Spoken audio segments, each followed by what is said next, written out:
అందరికీ నమస్కారం. Welcome to untold history Telugu channel. Last Saturday అంటే మార్చి 24వ తేదీన Pakistan external affairs minister Ishaq Dar భారతదేశంతో వ్యాపారాన్ని తిరిగి ప్రారంభించే విషయం గురించి తీవ్రంగా పరిశీలిస్తున్నాం అన్నాడు. లండన్లో జరిగిన ఒక విలేకరుల సమావేశంలో డాన్ అనే పాకిస్తాన్ పత్రికతో ఈ మాటలు చెప్పాడు. ఈ న్యూస్ 2-3 రోజులు మన దేశంలో చర్చనీయాంశం అయింది. ఓకే, ఇప్పటికైనా పాకిస్తాన్ బ్రెయిన్లో పుట్టిన ట్యూమర్ కరగటం మొదలైందేమో అనుకున్నారు చాలా మంది. బట్ ఒక్క వారం సరిగ్గా గడవక ముందే పాపం పాకిస్తాన్ బ్రెయిన్ ట్యూమర్ కరగటం కాదు, తిరగబెట్టింది అని తేలింది. ముంతాజ్ జెహ్రా బలోచ్, ఈమె Pakistan external affairs ministry spokesperson. Bharat పాకిస్తాన్ల మధ్య ప్రస్తుతం వ్యాపార సంబంధాలు లేవు. ఈ స్థితిపై పాకిస్తాన్ వైఖరిలో ఎలాంటి మార్పు లేదు అని ప్రకటన విడుదల చేసింది. ఇలాగే ఫెయిర్గా ఓ ప్రకటన చేసి వదిలేస్తే బాగుంటుంది, కానీ ఆమె ఇంకా అక్రమంగా ఆక్రమించిన జమ్మూ అండ్ కాశ్మీర్లో 2019 నుండి భారతదేశం అక్కడ చట్టవిరుద్ధమైన చర్యలు తీసుకుంటున్నప్పటి నుండి భారత్తో వాణిజ్య సంబంధాలు మాకు లేవు అంటూ సహజంగానే పాకిస్తాన్కి ఉన్న వంకర బుద్ధిని బయటపెట్టారు. జమ్మూ కాశ్మీర్ను భారత్ అక్రమంగా ఆక్రమించిందట. పీఓకేని ఆక్రమించింది పాకిస్తాన్. పాకిస్తాన్ని నమ్మితే మనం ఎర్రి పుష్పాలం అవుతాంరా మామా అంటూ ఈ ఇష్యూ పైన చేసిన వీడియోల కింద కామెంట్ల వర్షం ఉంటుంది. పాకిస్తాన్తో మనకు బిజినెస్ ఎందుకు అంటూ. పాకిస్తాన్ భారత్ల మధ్య బిజినెస్ ఎప్పుడు పూర్తి స్థాయిలో ఆగిపోయింది? ఇప్పుడు నిజంగానే రెండింటి మధ్య ఎలాంటి బిజినెస్ జరగడం లేదా? గతంలో రెండింటి మధ్య ఎలాంటి బిజినెస్ జరిగేది? ఇలాంటి ఆసక్తికరమైన విషయాలను గురించి ఈ వీడియోలో చూద్దాం.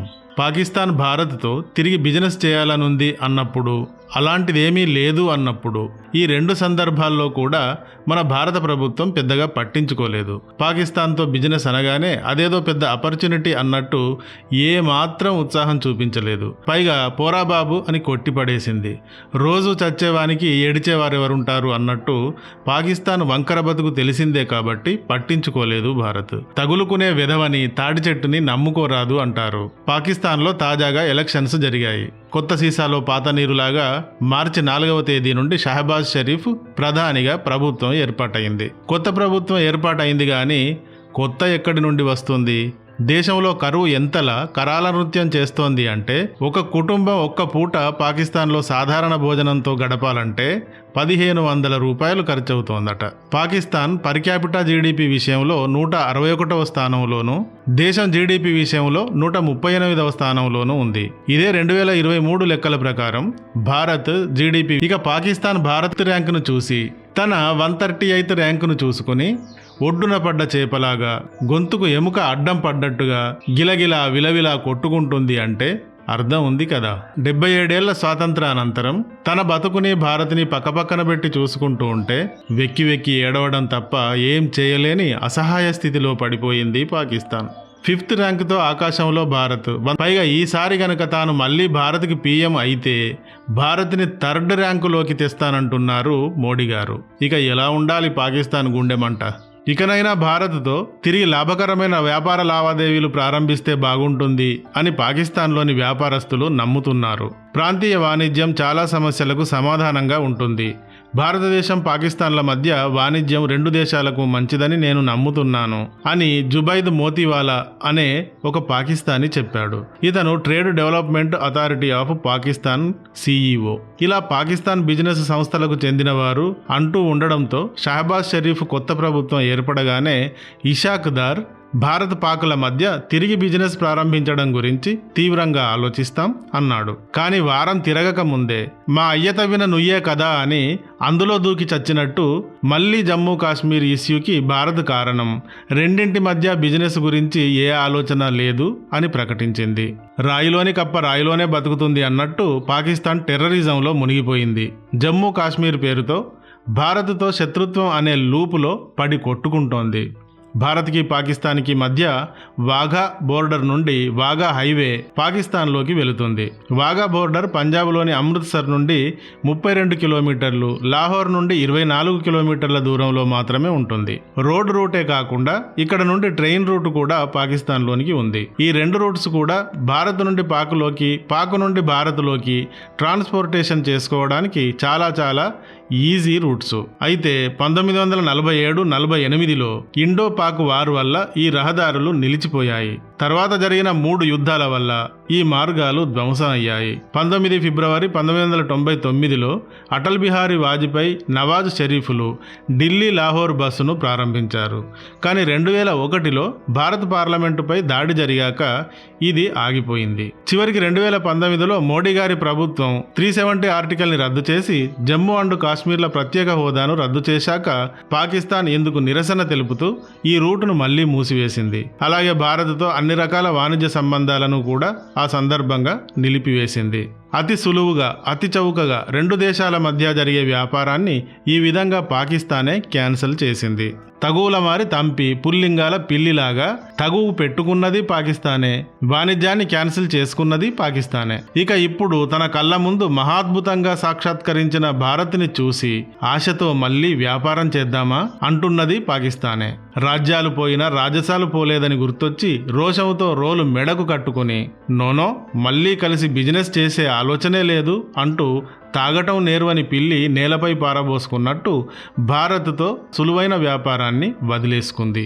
తప్పు చేసిన వానికి అప్పు చేసిన వానికి ముఖం చెల్లదు అన్నట్టు ఏ ముఖం పెట్టుకుని భారత్తో వాణిజ్యం అంటూ వాగినట్టు తద్దినానికి పిలిస్తే రోజు మీ ఇంట్లో ఇలాగే జరగాలి అని అశుభం కోరే బుద్ధిగల పాకిస్తాన్కి రెస్పాండ్ కూడా ఇవ్వలేదు. కానీ పాకిస్తానీ వ్యాపారస్తులు, వ్యాపార సంస్థలు మాత్రం భారతదేశంలో 140 కోట్ల మంది ప్రజలున్నారు, వారంతా వ్యాపారులకు వినియోగదారులే కదా, భారత్తో తిరిగి వాణిజ్య సంబంధాలను ప్రారంభిస్తే చాలా రకాల వస్తువులను ఎగుమతి చేయవచ్చు, అలాగే పాకిస్తాన్లో కూడా 24 కోట్ల మంది ప్రజలున్నారు, భారత ఎగుమతులకు కూడా ఇది మంచి మార్కెట్ అవుతుంది అంటూ పాకిస్తానీలు వాపోతున్నారు.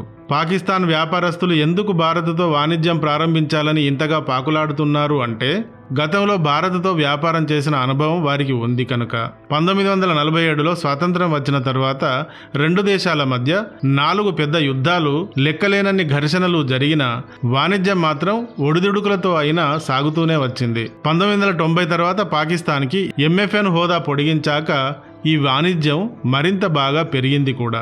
2003-4 సంవత్సరాల్లో పాకిస్తాన్ నుండి $57.74 విలువైన దిగుమతులు, $286.94 ఎగుమతులు చేసింది భారత్. అక్కడ మొదలై 2017-18 సంవత్సరాల దాకా వరుసగా ఇవి పెరుగుతూ వచ్చాయి. చివరికి 2019 వరకు ఇది $924.28 ఎగుమతులు, $488.56 దిగుమతులకు చేరింది. పాకిస్తాన్ ఎగుమతుల కంటే 4-5 రెట్లు ఎక్కువగా భారత్ ఎగుమతులే ఉండేవి. ఈ వాణిజ్యానికి 2019లో పాకిస్తాన్ ముగింపు పలికింది. భారత ప్రభుత్వం 370 ఆర్టికల్ రద్దు చేసింది అని ఏడుస్తూ పత్తి, సేంద్రియ రసాయనాలు, పశుగ్రాసం, కూరగాయలు, plastic goods, man made filament, coffee, tea, spice, dyes, oil seeds, dairy products, pharmaceuticals మొదలైన చాలా రకాల వస్తువులను, 1200 కంటే ఎక్కువ వస్తువులను భారత్ పాకిస్తాన్కి ఎగుమతి చేసేది. అలాగే కాపర్, సల్ఫర్, సాల్ట్, స్టోన్స్, సేంద్రియ రసాయనాలు, గ్లాస్ ఐటమ్స్ లాంటి కొన్నింటిని పాక్ భారత్కు ఎగుమతి చేసేది.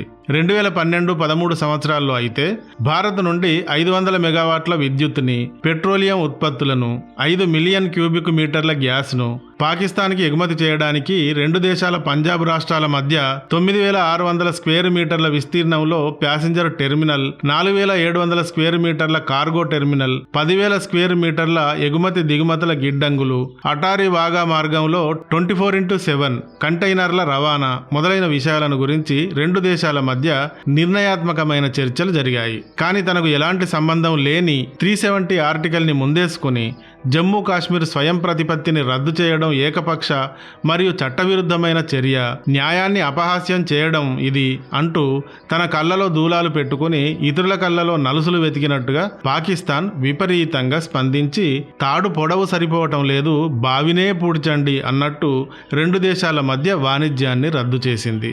దీని తర్వాత ఏమైంది? భారత్ నా దారి రహదారి అంటూ పాకిస్తాన్ని చీపురు పుల్లల ఆవలకి విసిరి పడేసి ముందుకు సాగింది. ఇప్పుడు 5th లార్జెస్ట్ ఎకానమీ శిఖరాన్ని ఎక్కి 3rd లార్జెస్ట్ వైపుకు పరుగులు తీస్తోంది. ఇక పాకిస్తాన్ తగిలించుకోవడం తేలిక, వదిలించుకోవడమే వల్ల కాదు అన్నట్టు టెర్రరిజంలో మునిగిపోయి విలవిలలాడుతోంది. శత్రువు కోసమని తయారు చేసుకున్న టెర్రరిజం తలలో చిప్ దొబ్బి రివర్స్ అయింది. అది శత్రువుపైకి అంటే భారత్ పైకి రావడానికి బదులు తయారు చేసిన వాడినే కరకరా నమిలేస్తోంది. ఇప్పటికీ తమ ప్రజలు దీనాతి దీనస్థితికి దిగజారిపోయి అన్నమో రామచంద్ర అంటున్న మతోన్మాద ప్రణాళికలను వదలటం లేదు పాకిస్తాన్. తండ్రి తవ్విన బావి అందులోనే పడి చేస్తాను అంటోంది. అంటే మతోన్మాద టెర్రరిజంలో పుట్టాను, ఇక అందులోనే పడి చేస్తాను అంటోంది. పాకిస్తాన్ పేరుకు ప్రజాస్వామ్య దేశం అయినా అక్కడ సైన్యం నిర్ణయాలే ఫైనల్ అవుతూ ఉంటాయన్నది అందరికీ తెలిసిన విషయమే. ఒకవేళ ప్రజాప్రతినిధులు, వ్యాపారస్తులు భారత్తో వ్యాపారాన్ని ఆశిస్తున్నా సైన్యం అంగీకరిస్తుందా? అక్కడి రాజకీయాలని డామినేట్ చేసే మతోన్మాద టెర్రరిస్టులు అంగీకరిస్తారా? ఇలాంటి తలకుమాసిన గొడవలతో కునారిల్లుతోంది పాకిస్తాన్. పాకిస్తాన్లో ఏది జరిగినా దానికి కారణం భారత్ అని భారత్ని చూపించి గెటాన్ అవటం పాకిస్తాన్ పొలిటీషియన్స్ కి కూడా బాగా అలవాటైంది. మొన్న పాకిస్తాన్లోని ఖైబర్ పఖ్తూన్ఖ్వా ప్రావిన్స్లో మిలిటెంట్స్ దాడి జరిగింది. ఇందులో 5 చైనీయులు చనిపోయారు.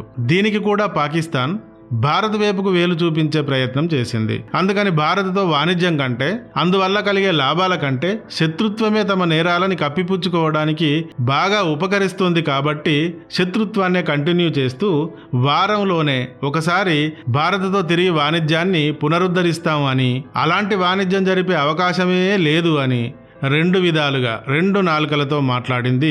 మైండ్లో చిప్పు పేలిపోయినట్టు. తమలపాకులో సున్నం లాంటి వాడివి, నువ్వు తక్కువైతే నాకేంటి, ఎక్కువైతే నాకేంటి అంటూ బెంగాల్ టైగర్లా గాండ్రిస్తూ వెళుతోంది భారత్ మాత్రం. ఇంతా చేసి ఇండియా పాకిస్తాన్ల మధ్య ట్రేడ్ జరగటం లేదా అంటే ఒక 2022లోనే 629.4 మిలియన్ల విలువైన వస్తువులను భారతదేశం పాకిస్తాన్కి ఎగుమతి చేసింది. 12.5 మిలియన్ల విలువైన వస్తువులను దిగుమతి కూడా చేసుకుంది. ఇదంతా UAE లాంటి థర్డ్ పార్టీ కంట్రీస్ ద్వారా జరుగుతూ ఉంది. పాకిస్తాన్, భారత్లు అమెరికా, కెనడాల లాగా కలిసి ఉండవచ్చు, కానీ ఉండవు. ఎందుకంటే ఇక్కడ భయంకరమైన మతోన్మాద ఉగ్రవాదం అడ్డుగా ఉంటుంది. భారత్కి ఊడిపోయేది ఏమీ లేదు దీనివల్ల. పాపం పాక్ ప్రజల జీవితాలే దుర్భరమైపోతున్నాయి. భారత్ అండ్ పాకుల మధ్య ట్రేడ్కి సంబంధించిన వివరాలు ఇవి. ఈ వీడియో కానీ నచ్చితే ఒక్క లైక్ ఇవ్వండి. అలాగే ఇంతవరకు మా ఛానల్కి సబ్స్క్రైబ్ చేయనట్టయితే వెంటనే సబ్స్క్రైబ్ చేయండి. Thank you for watching.